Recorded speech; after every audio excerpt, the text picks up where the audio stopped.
Le Grand Dialogue. Sigi Kafoba. Le Grand Dialogue, l'émission de débat du studio Tamani sur votre radio.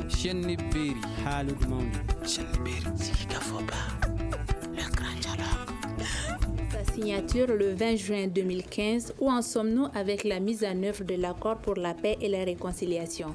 Qu'est-ce qui retarde le processus? Y a-t-il un plan pour sa mise en œuvre? Est-il appliqué? Les parties signataires sont-elles toutes d'accord avec la révision de ce document demandé par une partie des Maliens? Que faut-il réviser dans cet accord? Le Grand Dialogue de Studio Tamani pose le débat aujourd'hui sur ces questions. Et pour cela, nous avons invité professeur Oumar Koné, membre du comité de pilotage du Front contre l'application de l'accord, M. Mamadou Douara, chef de la mission d'appui à la réconciliation nationale, M. Mohamed Ould Ramadan, membre de la CMA, et nous avons sur le plateau M. Moulay Ahmed Ould Moulay, porte-parole de la plateforme. Et le thème de cette émission est 6 ans de l'accord pour la paix, qu'est-ce qui retarde sa mise en œuvre? Moi, je suis Mariam Koulibaly, installez-vous, c'est maintenant. Le Grand Dialogue. Alors, professeur Oumar Koné, vous qui êtes membre du comité de pilotage du Front contre l'application de l'accord, selon vous, 6 ans après sa signature, qu'est-ce qui est fait? Bonjour madame. Tout d'abord, permettez-moi d'avoir une pensée pieuse pour tous nos morts civils et militaires à la suite de ce conflit qui dure depuis 6 ans. Vous l'avez bien dit, qu'est-ce qui a marché? Moi, je dirais rien du tout. Depuis 6 ans, nous allons dans un phénomène apocalyptique avec son cortège de morts tous les jours, nos structures sociales de base qui sont détruites, des populations déplacées, nos militaires tués, les gens désemparés, la misère qui s'agrandit et l'insécurité est galopante. Rien n'a marché, madame, depuis 6 ans. Monsieur Moulay Ahmed Ould Moulay, porte-parole de la plateforme, êtes-vous du même avis que Monsieur Koné? Merci beaucoup, madame. Merci à Studio Tamani. Et je ne suis pas du tout d'accord avec le professeur. Et je suis, comme vous l'avez dit, porte-parole de la plateforme. La plateforme est signataire de l'accord, comme la CMA et le gouvernement. C'était bien si on avait aussi le gouvernement avec nous ici. La CMA a annoncé, mais apparemment le gouvernement, vous avez dit que le chef de la mission, je crois, d'appui à la réconciliation sera là. Oui. Très bien. Ce qui a marché d'abord dans l'accord, c'est la fin de la belligérance entre les mouvements et le gouvernement du Mali. Aucun mouvement aujourd'hui ne prend son arme pour tirer, pour dire « je m'attaque au gouvernement du Mali ». Ça, c'est très important, mais les gens ne le mettent pas toujours dans la balance. Ça, c'est la première chose qui a marché. Ceci dit, beaucoup d'autres choses ont marché en réalité. On ne peut pas dire que l'accord a été intégralement appliqué, mais de la signature de l'accord à aujourd'hui, il y a eu aussi une insécurité galopante. Ça, ce n'est un secret pour personne, mais ça, ce n'est pas lié à l'accord. Les mouvements signataires, depuis le 20 juin, 15 mai et 20 juin, ont arrêté quand même d'agresser le gouvernement du Mali ou d'attaquer les positions de l'armée malienne. Aujourd'hui, en symbiose, vivent des éléments de l'armée et des éléments des mouvements dans ce qu'on a appelé les bataillons. Les bataillons, il y en a à Tombouctou, il y en a à Gao, il y en a à Kidal. Des bataillons où on a l'armée régulière, plus ce qu'on a appelé des anciens combattants dans les mêmes bataillons. Il n'y a pas de belligérance entre eux. Par contre, les attaques terroristes sont bonnes et courantes. Ce n'est pas seulement au Mali, c'est partout. C'est au Niger, c'est au Burkina. Ce n'est pas du tout... L'accord de 6 ans, il ne faut pas oublier que c'est un 4e accord. C'est un 4e accord. Il y a eu un premier accord en 91 qu'on a appelé les accords de Tamarset. Un second accord qu'on a appelé le pacte national. Un 3e accord qu'on a appelé accord d'Alger en 2006. Un 4e accord, s'il y a des accords qui se suivent, c'est qu'il y a des problèmes à résoudre, c'est clair. Ça ne vient pas du nerf.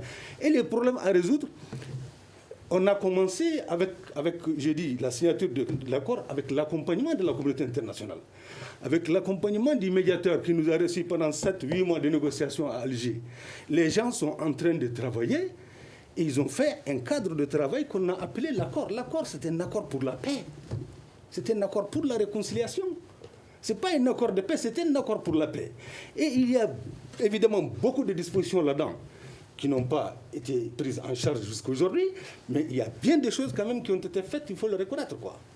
Alors, Monsieur Mohamed Ould Ramadan, membre de la CMA, comment est-ce que vous appréciez le bilan de ces 6 ans? Monsieur Mohamed. Oui. Comment vous appréciez le bilan de ces 6 ans?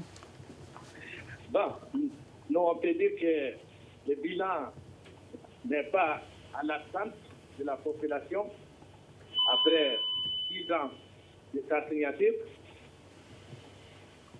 Nous pouvons faire bien que là où nous sommes aujourd'hui. Monsieur Mohamed, alors, Monsieur Koné, si je comprends bien, votre organisation est contre l'application de l'accord. Pourquoi déjà? Absolument, Madame. Le FRA, donc le Front pour le refus de l'application de l'accord, est une fêtière qui regroupe des associations et des partis politiques et mouvements politiques, le mouvement de la société civile. Nous sommes d'accord fondamentalement contre cet accord parce que ça n'est pas un accord, en fait. C'est un désaccord, on devrait l'appeler. Parce que cet accord, il est illégal et illégitime.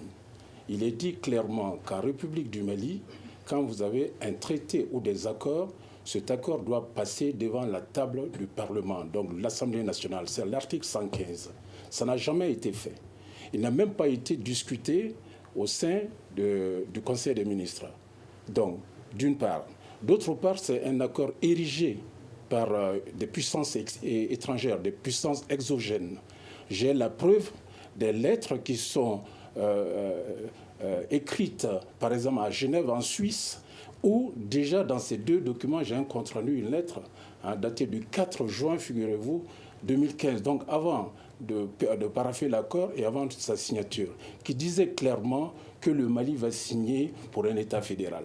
Donc le Malien n'a jamais été associé en fait à cette démarche d'élaboration de l'accord. Ça a été fabriqué et venu nous le mettre comme une force de camisole avec une forfaiture politique. C'est une fabrication politique, le contenu de cet accord.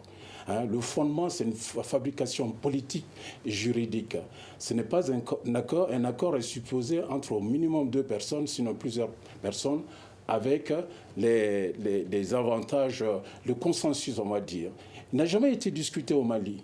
Vous ne trouverez aucun Malien qui va dire « moi j'ai une phrase dans cette partie de l'accord ».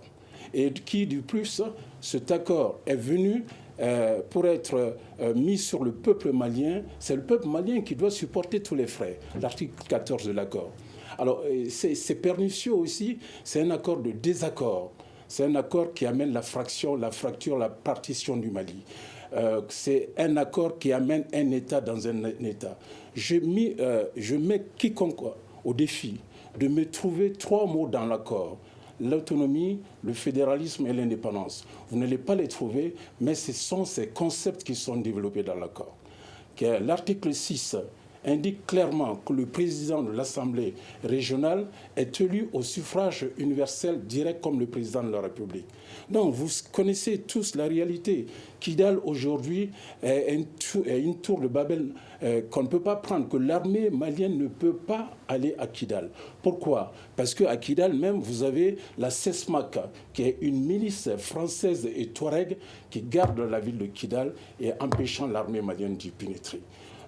L'ancien président Issoufou du Niger l'a dit clairement. Kidal, c'est un sanctuaire de terroristes. Alors, mon frère, moi, et ça me fait un peu sourire, un peu. Mais tout le monde sait comment ça se passe, ces choses. Hein. C'est le principe des vases communicants. Tantôt, ils sont séparatistes, tantôt, ils sont djihadistes, tantôt, ils sont terroristes. Il ne faut pas avoir peur de la phrase. Et j'ai ce document du 10 juin dont je vous parlais. Déjà, on disait que l'Azawad, donc ils ont donné cette fabrication juridico-politique, etc., qui ne correspond pas du tout à la réalité, parce que l'Azawad, malheureusement pour ces fabricants, nous savons qu'est-ce que c'est que l'Azawad. L'Azawad, c'est une plaine de 300 km² qui se trouve au nord de Tombouctou. Alors, donc, vous voyez, depuis le début de cette affaire, tout a été de la supercherie, de la tromperie, de la fabrication artificielle. Donc, pour moi, cet accord n'a aucun sens. D'abord, ce n'est pas un accord, il est illégal et contredit toutes nos lois, notamment la première loi qui est la Constitution. Donc, qu'est-ce que vous voulez qu'on puisse aller? Et qui plus est, si vous regardez la réalité, la vérité, depuis sa signature, on n'a que ce cortège de morts tous les jours. Aujourd'hui, vous allez ouvrir la radio, vous allez entendre encore malheureusement qu'il y a une attaque quelque part. Et ces attaques sont subséquentes à la signature de l'accord.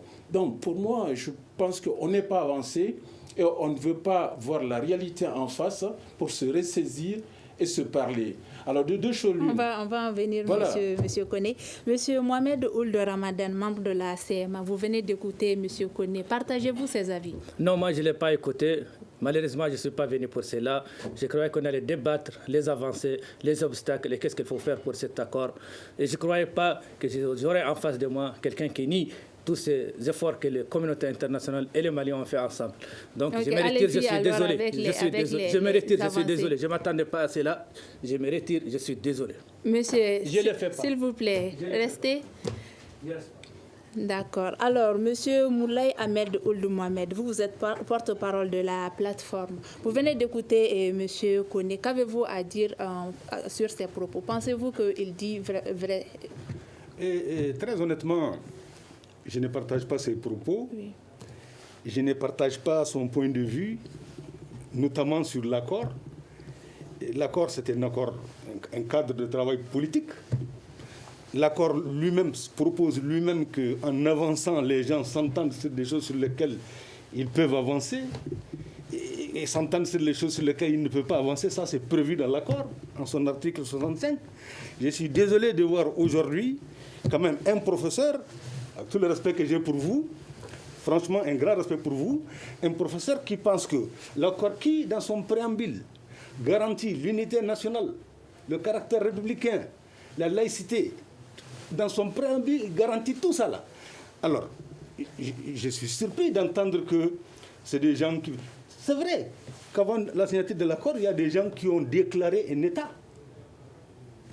La CMA était séparatiste. Ils l'ont clamé haut et fort. Mais en acceptant de signer l'accord, ils sont rentrés dans le giron de l'État. Aujourd'hui, ils sont dans le gouvernement de la République du Mali. Ils sont aujourd'hui, de mon point de vue, aujourd'hui, ils vous ont prouvé que non. S'ils ont l'accord, ils ne cherchent pas à se séparer du pays. Alors pourquoi il y a ce retard dans sa mise en œuvre? Vous avez vu la réaction de la CMA tout de suite. Bon, voilà. Ça veut tout dire, j'espère, je crois. Non. Les gens n'ont pas le même courage pour garder leur nerf. Sinon, en principe, avec ce que vous dites, moi aussi, je devais partir. Je reste parce que je sais qu'il y a des gens qui nous écoutent, qui ont besoin de savoir. L'accord, sur l'accord, vous avez dit, c'était un projet de document sur lequel les gens n'ont pas seulement quelques phrases, mais des paragraphes. Les Maliens se retrouvent dans les paragraphes qu'ils ont écrits. Ce n'est pas seulement des phrases. Évidemment, il y avait la CEMA qui n'était pas d'accord avec l'accord parce qu'elle pense que ça ne lui donne pas satisfaction. Le gouvernement du Mali présent avait au moins 80 points sur lesquels eux aussi ils avaient des choses à dire. Ils voulaient reprendre. Mais un accord, c'est ça. Il y a des choses que tu acceptes. Et la communauté internationale qui se mobilise, qui est en train de mourir ici aussi. Ce n'est pas seulement nous les Maliens qui mourons. Eux aussi qui sont là avec nous, ils meurent. Ils sont avec nous pour nous accompagner autour d'un accord. Mais au moins, le minimum qu'on puisse faire, nous, c'est de trouver un cadre qui est l'accord est un accord politique. Il ne faut jamais l'oublier, c'est un accord politique. Il n'est pas dit nulle part dans l'accord qu'on va faire le fédéralisme. Vous avez raison. Mais où se trouve le blocage dans sa mise en œuvre? Il n'y a pas de blocage formel. Il n'y en a pas. Puisque personne n'a dénoncé l'accord. Le gouvernement n'a pas dit « moi je ne suis pas dans l'accord ». La CEMA et la plateforme non plus n'ont pas dit « ils ne sont pas dans l'accord ». Donc l'accord est là. Il est bien là et c'est un cadre de travail. Et je l'ai dit tantôt, il a servi au moins à arrêter les hostilités entre le gouvernement et les mouvements. Ce que vous appelez maintenant terroristes. Terroristes, il y en a partout. Ce n'est pas seulement au Mali. Mais une chose est certaine, le retard dans l'application de l'accord a favorisé les terroristes. Parce que les terroristes Parce que les terroristes, qu'est-ce qu'ils disent eux-mêmes? Vous voyez, tous les matins, des gens meurent. Les gens que nous avons intégrés dans ce qu'on appelait le MOC. Les terroristes les cherchent, s'ils les trouvent, ils les abattent. Parce qu'ils savent que le seul moyen pour maîtriser le nord, professeur, je ne vous l'apprends pas, vous avez parlé de 300 km au-dessus de Tombouctou. Moi, je suis de Tombouctou. Je connais bien, le nord, c'est 877 000 km, c'est le 1 240 000 km du Mali. Ce n'est pas facile à maîtriser, y compris par les puissances, en plus forte raison par nous, les Maliens. Alors, ce que nous devons faire, nous, c'est de nous faire confiance les uns les autres. Ça manquait. Quand les gens n'ont pas confiance, ils n'avancent pas. Quand les gens ne se font pas confiance, personne ne peut avancer. C'est ça qu'il faut encourager. Mais, vraiment, c'est un accord politique, je le dis. C'est un accord qui est une chance pour le Mali, en ce sens qu'il préserve son unité nationale, son intégrité territoriale, la laïcité de la République.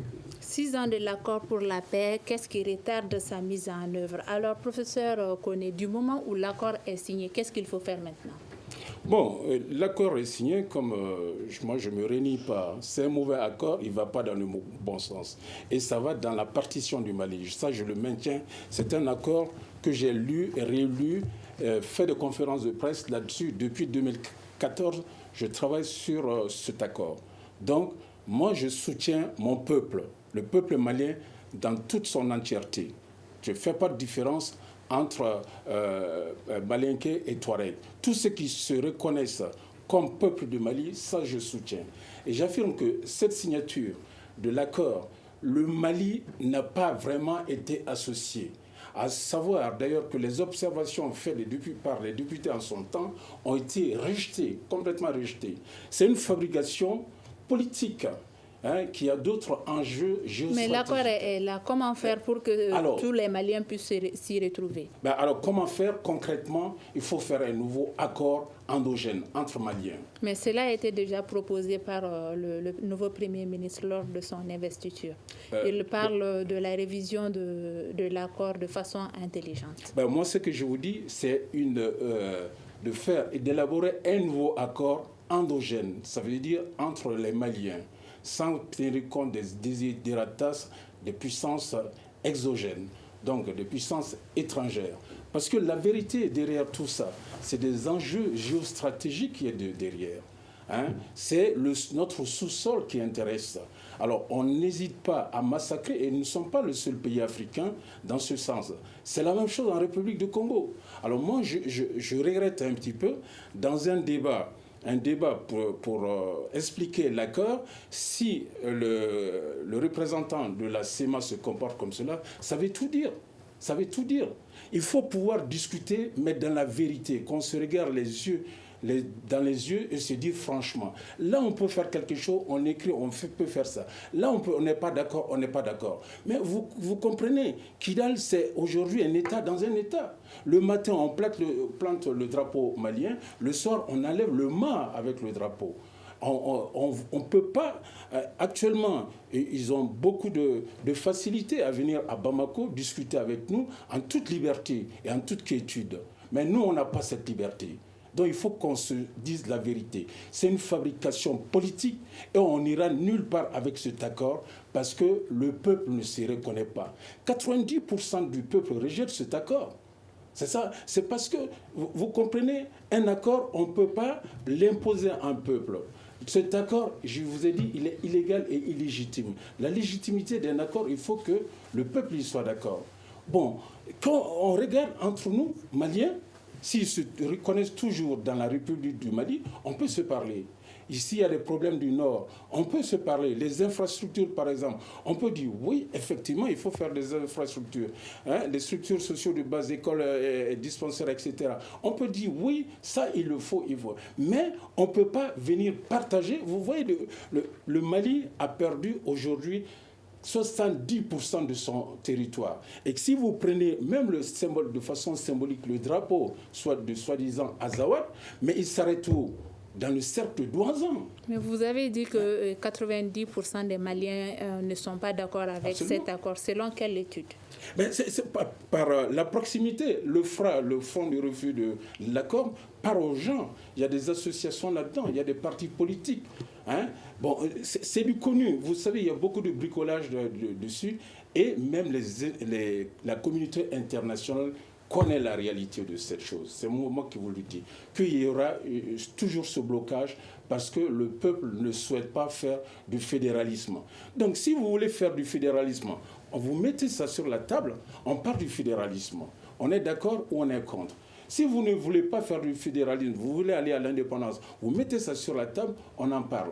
Mais il ne faut pas aller chercher des fabrications historiques, sociaux, mémorielles et culturelles. Mais chaque contrée du Mali a les mêmes choses.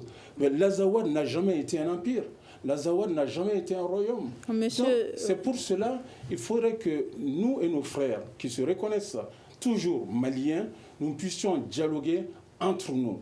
Et s'il y a quelque chose dans le sous-sol du Mali, c'est pour le Mali, mais ce n'est pas pour les puissances étrangères. Monsieur Moulaye, Ahmed Ould Moulaye, vous êtes porte-parole de la plateforme. Le PM a annoncé une révision intelligente de l'accord. Qu'entendez-vous par là? Je dis que le Premier ministre n'avait même pas besoin de dire, parce que l'accord lui-même, il prévoit sa propre révision. C'est ce que je disais tout à l'heure. Quand vous lisez l'article 65 de l'accord, il dit à chaque fois que les trois parties, c'est-à-dire la CMA, la plateforme, le gouvernement s'entendent sur quelque chose, ça passe. Il n'y a aucun problème. Donc, il y a beaucoup de gens qui se sont servis du mot réviser l'accord parce que les gens de la CMA ne veulent pas entendre parler de réviser l'accord. Parce qu'ils ne savent pas exactement qu'est-ce que les gens attendent dans cette révision. Vous avez parlé des séparatistes. Mais ils ont dit, nous voulons notre indépendance, ils ne l'ont pas caché. Ils l'ont dit, mais la communauté internationale ne leur a pas donné l'indépendance. Le Mali ne leur a pas donné l'indépendance. Ils ont fini par dire, écoutez, nous acceptons de vivre ensemble dans un Mali uni, un et indivisible.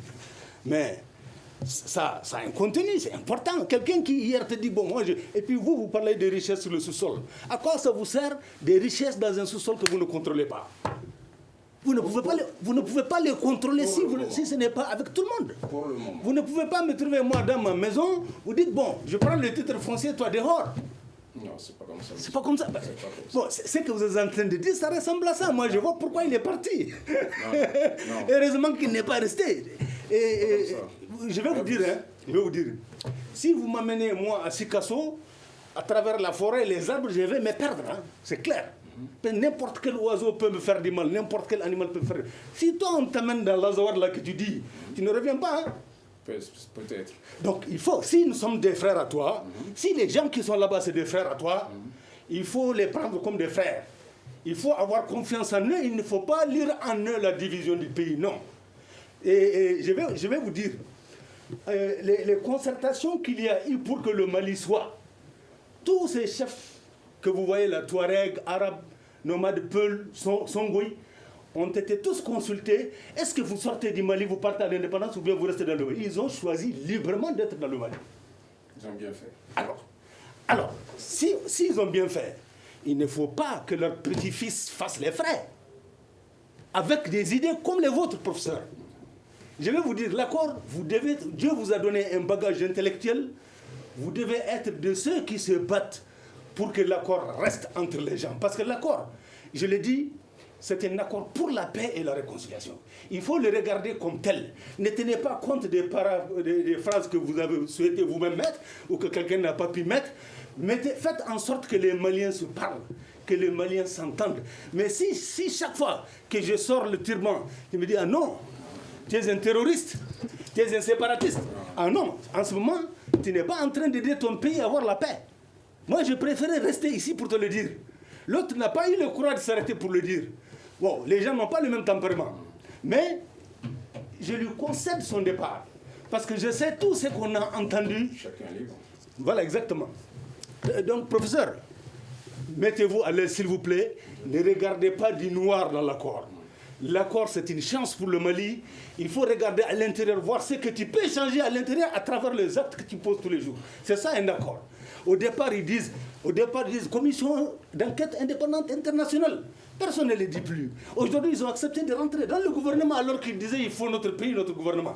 Vraiment, travaillez, professeur, travaillez. Et je vous dis, la responsabilité n'incombe pas. 99% des Maliens ne savent même pas qu'il y a un accord.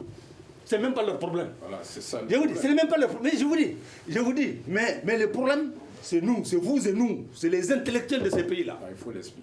Ça, je vous l'ai dit, c'est vous et nous, c'est les cadres, ceux qui ont fait les grandes écoles, là, ceux qui ont fait de grosses études, c'est eux le problème. 6 ans et c'est eux qui doivent travailler pour que les gens s'entendent. Parce que si les gens se sont entendus, vous n'entendrez plus parler d'indépendance ou de séparatisme. C'est clair. 6 ans de l'accord pour la paix, qu'est-ce qui retarde sa mise en œuvre? C'est le thème du grand dialogue d'aujourd'hui. Et pour cela, notre reporter Oumaro Egalo a fait un reportage sur le bilan. Écoutons sa réaction. Certains jeunes de la cité des Askia pensent que l'accord pour la paix et la réconciliation n'a pas servi de grandes choses compte tenu de la situation actuelle qui vit la population. Signer un accord pour un cessez-le-feu, mais il n'y a rien eu. Tout le temps, les gens sont victimes de tueries, de vols, de pillages et tout. Donc pour moi, ça n'a rien servi. Bientôt 6 ans pour un accord. On n'arrive pas à exécuter cet accord ou bien à mettre en œuvre cet accord. Avant de signer cet accord-là, il fallait rendre justice d'abord. L'accord-là n'a servi que les puissances internationales qui sont au Mali. Cependant, d'autres jeunes estiment qu'il y a eu des avancées remarquables. Grâce à l'accord de paix, le MOC a été mis en place. Les premiers éléments du MOC ont été formés. En ce moment, ils sont à Meneka et à Kidal. Ils sont en train de faire ce qu'on appelle l'armée reconstituée. Cet accord est à la base de la refondation du Mali. Cet accord a créé la possibilité de démembrer certaines localités pour que les administrations soient encore très proches. Cet accord a permis aux différentes communautés de se retrouver. Il faut rappeler que cet accord a été signé le 15 et 20 juin 2015 à Bamako entre les autorités maliennes et les groupes armés, après plusieurs mois de négociations à Alger. De Gao, Hadizatou Mohamed Mega pour Studio Tamani. C'était un reportage de Hadizatou Mega depuis Gao. Monsieur Moulay Ahmed Oldou Moulay, vous venez d'écouter quelques habitants de la région de Gao. Sur le terrain, quel constat vous faites? Bref, je crois qu'ils ont pris, la personne a pris soin quand même d'écouter les pour et les contre. Et je disais, à l'entame d'ailleurs de mes propos, que l'accord a été signé le 15 mai. Toutes les structures chargées de mise en œuvre de l'accord ont été mises sur pied. Toutes, sans exception. L'accord a permis de désarmer permet de désarmer et de mobiliser dans le cadre de l'intégration près de 2000 personnes. Ça veut dire que c'est 2000 armes quand même qui ont été prises par l'armée du Mali. Et je ne veux pas donner des chiffres, mais je sais que nous sommes à des milliers et des milliers d'armes déposées au niveau du DDR. Et si la sécurité est un souci, il y a aussi le développement aussi qui est un souci pour les acteurs du processus. Et nous ne pouvons pas développer dans l'insécurité. Pour vous dire, l'accord, c'est ces trois volets. Le volet politique est le plus important pour les signataires. Le volet politique de l'accord. Sur ce volet, il y a eu des avancées. Il y a eu des avancées comme l'opérationnalisation des régions de Menaka et de Toudeni, où il n'y avait rien au départ. Aujourd'hui, quand même, l'État a investi de grands moyens pour construire le gouvernorat. Disons, c'était des endroits où l'État n'existait pas. Vous avez vu qu'à Toudeni, le drapeau du Mali flotte. Vous avez vu ça à la télé. Le drapeau du Mali flotte à Toudeni. Toudeni, c'est à 750 km au nord de Tombouctou. On ne peut pas dire que l'accord n'a rien apporté. L'accord a apporté des choses. L'accord a apporté que des militaires FAMA, avec leurs frères qui étaient hier des combattants qui sont devenus aussi des FAMA, dorment ensemble, dans les mêmes camps. Ça veut dire qu'il n'y a pas de belligérance entre les gens. Et moi, je crois que ça, c'est très important. Et sur le plan du développement, je disais, il y a beaucoup de choses qui ont été faites au nord. Le problème principal au nord, c'est l'eau. Le problème principal au nord, c'est la santé. Et c'est vrai qu'on a beaucoup de difficultés à faire fonctionner des écoles, justement à cause de l'insécurité. Mais qui ne voudra pas que ses enfants partent à l'école? Quelqu'un peut vouloir que ses enfants ne partent pas à l'école? Ça ne peut pas être quand même quelqu'un qui fait des revendications politiques auprès d'un État pour demander ses droits. Et donc, encore, je réitère ma demande au professeur. Je souhaite vivement, professeur, que vous mettez vos connaissances au profit du Mali, au profit de l'accord entre tous les enfants du Mali. Et je vous jure, c'est possible. il faut oser seulement. Voilà. Professeur Oumar Koné, votre co-débatteur vient de parler d'acquis sur le terrain. Selon vous, est-ce qu'il y a eu des acquis? Non, ce que je veux dire, je parle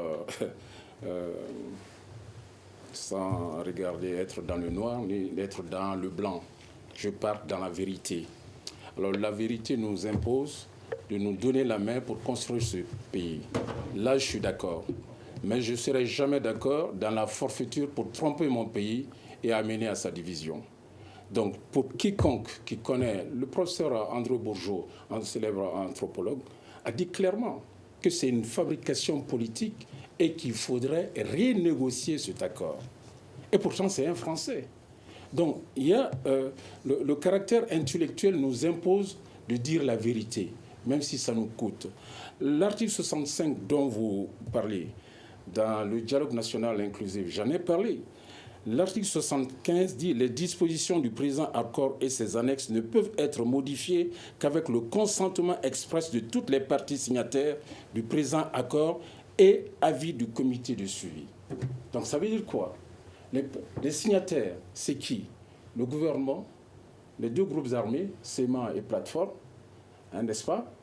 Et puis la communauté internationale, où il y a la représentativité du peuple malien ici.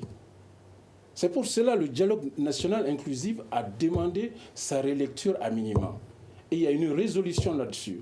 Depuis 2019, où en sommes-nous? Donc, objectivement, il y a un problème dans notre pays. Moi, je l'entends.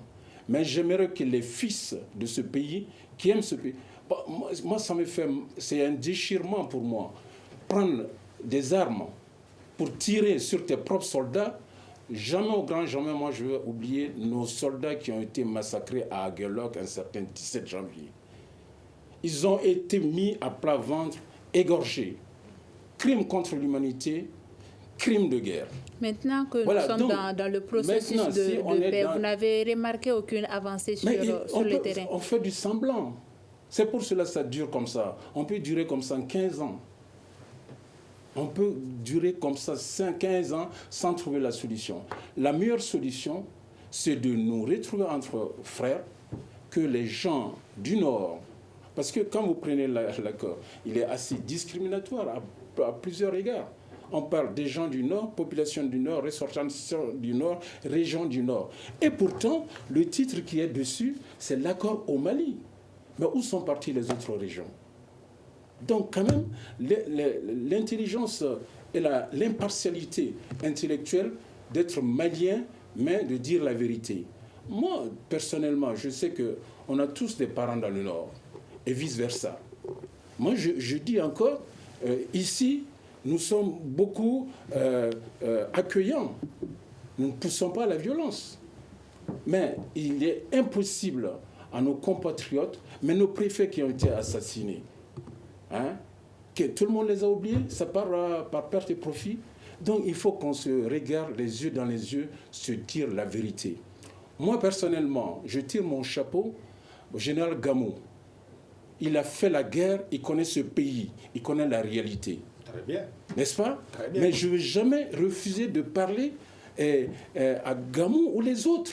Ouais, Tant qu'ils aiment le pays, tant qu'ils ne prennent pas l'arme contre le pays, mais prendre des armes contre son propre pays, tuer nos militaires qui portent le drapeau national, ça c'est un crime de guerre. Et surtout quand ils sont désarmés. Donc, des choses comme ça, moi, ça me dérange pas de dire la vérité. Mais je suis constructif. Si on me dit qu'il n'y a pas d'hôpital à Gao, je dirais chiche, construisons un hôpital. Si on me dit à Tombouctou, il n'y a pas ce tronçon de route, je dirais chiche, faisons cela. Consolidons nos infrastructures et nos cadres de vie. Ça, je suis d'accord. Mais prendre des armes contre les autres populations, on a plus de 400 villages qui sont brûlés, madame. Plus de 1200 écoles qui sont fermées. Hein? Plus de 500 000 déplacés et réfugiés. Selon des études. Mais selon des études, il y a des organisations qui les ont données. Donc, vous voyez, c'est vraiment dramatique. Le Mali vit depuis la signature de cet accord dans l'insécurité totale. Hein? Il nous reste une portion incongrue qui est en sécurité. Donc, faisons tout il faut que les groupes armés, moi je me pose toujours une question, pourquoi les groupes armés ne déposent pas les armes? Alors, M. Moulay Ahmed Oldou Moulay, porte-parole de la plateforme, si l'accord prévoit sa relecture, aujourd'hui, qu'est-ce qu'il faut revoir? De mon point de vue, il a donné l'exemple, c'est-à-dire il ne prend que les mauvais exemples. Hein? Moi, franchement, comme vous, professeur, les morts de Agalhok sont mes morts. Ça, je vous dis, hein? Je vous le dis. Et écoutez-moi, hein, il n'y a aucun problème si ce n'est pas votre façon de voir les choses. Les préfets qui sont morts, ce sont nos morts. Gamou, là, vous pouvez en fabriquer des milliers de gamous si vous voulez. Il en faut. Mais alors, vous pouvez en fabriquer. Il en faut. Mais ne faites pas perdre confiance aux gens, ce n'est pas bon. Moi, votre façon de parler sur l'accord, très honnêtement, ça m'effraie. Parce que je sais que ça effraie beaucoup de Maliens. Surtout les Maliens qui ne vont pas se mettre à lire l'accord phrase après phrase comme vous. Et moi, je vous dis, nulle part dans l'accord, il n'est prévu quelque chose qui ne soit pas applicable sur toute l'étendue du territoire. Il n'y en a pas. Il n'y en a pas. Tout ce que... je vais vous dire... Hein, même le président, vous avez parlé du président de l'Assemblée régionale élu là. Ils n'ont pas dit qu'il faut que ce soit au nord. C'est un mode de gouvernance proposé seulement. Et je suis d'accord avec vous qu'aujourd'hui, on ne peut même pas le faire parce que la Constitution ne le prévoit pas. Est-ce que vous me suivez? Absolument. Bon, mais je veux que vous me regardez. Non, je suis. Je cherche en même temps l'article de l'accord qui le dit clairement. Non, c'est-à-dire qu'il dit un président élu. Un gouverneur, comme si on élisait le gouverneur. Oui. Il y a beaucoup de Séquessois qui sont d'accord pour ça. Hein. Le président. Non, ça n'existe pas d'abord pour le moment aujourd'hui. Ce qu'on a aujourd'hui, c'est le président d'un conseil. L'accord parle du président de l'Assemblée, de l'Assemblée régionale. Voilà. Lui aussi, ça n'existe pas. Ça n'existe pas aujourd'hui. Mais pourquoi quelque chose qui n'existe pas vous effraie, professeur? C'est parce que c'est dans l'accord, c'est l'article 6. J'ai dit oui, mais vous l'avez vu. Vous croyez que nous, on ne l'a pas vu? On l'a vu aussi. On l'a vu, mais on a dit l'accord est un cadre de travail. Il ne faut pas en faire un danger pour les Maliens. Sinon, vous allez gâter des choses que vous et moi, on ne pourra pas réparer. L'accord est une chance pour le Mali. Professeur, travaillez à le faire accepter aux Maliens qui ne le comprennent pas. Vous le comprenez très bien. Peut-être que vous, à l'intérieur, vous pouvez le contourner. Mais c'est seulement dans la confiance que vous pouvez faire les choses. Ce n'est pas en créant le doute chez l'autre. Il ne faut pas créer le doute chez l'autre. Et nous venons de loin, hein, je vais vous dire. Nous venons de très loin. Parce que c'est les gens qui ont signé l'accord. Vous vous rappelez très bien que l'accord, nous, la plateforme, on l'a signé le 15 mai. Absolument. Il a fallu le 20 juin pour que la CEMA vienne signer ça. Et pourquoi? Mais tout simplement, c'est le manque de confiance, j'ai dit. Mais c'est la confiance là qu'il faut amener les gens. Alors, comment amener tous les Maliens à adhérer à cet accord aujourd'hui? Et le gouvernement doit prendre ses responsabilités et faire connaître l'accord aux populations. On doit communiquer sur l'accord. Beaucoup de gens ont communiqué sur l'accord, mais malheureusement, ils ont communiqué mal. Les gens ne se rendent pas compte que ce n'est qu'un cadre de travail à l'intérieur duquel on doit avancer. Et puis les blocages, on va les dépasser si on s'entend. Mais si on ne s'entend pas, moi je vous donne moi j'étais membre du comité de suivi du pacte national. Je sais que le pacte national avait prévu une commission d'enquête internationale. Après que les gens soient venus à Bamako ici, ce sont ici à l'hôtel de l'amitié pour dire bon, c'est fini, c'est entre nous Maliens, on ne va plus mettre des étrangers dans la commission. C'est comme ça que moi je préfère que les gens... Vous voulez que les Maliens règlent les problèmes. Absolument. Il faut que vous soyez en mesure de régler les problèmes. Il faut que vous soyez en mesure. Si les problèmes étaient réglés, aucun autre État n'aura en ce moment droit de regard sur vous. Aujourd'hui, la communauté internationale elle est là parce qu'il y a un problème. Alors, tu ne peux pas la faire partir en ajoutant les problèmes. Si tu veux la faire partir, il faut amener la paix chez toi. Et chacun de nous doit travailler pour que la paix soit dans ce pays-là. Cette paix-là, c'est les populations qui en ont besoin plus que nous. Elles souffrent, les populations meurent. Il n'y a pas un camp qui meurt. C'est tout le monde qui meurt dans cette affaire de terrorisme. J'espère que c'est... Professeur Omar Koné, qu'est-ce qu'il faut faire aujourd'hui? Le gouvernement, les partis signataires, qu'est-ce qui doit être fait aujourd'hui? Bon, moi je pense que dans un accord, la souveraineté appartient au peuple.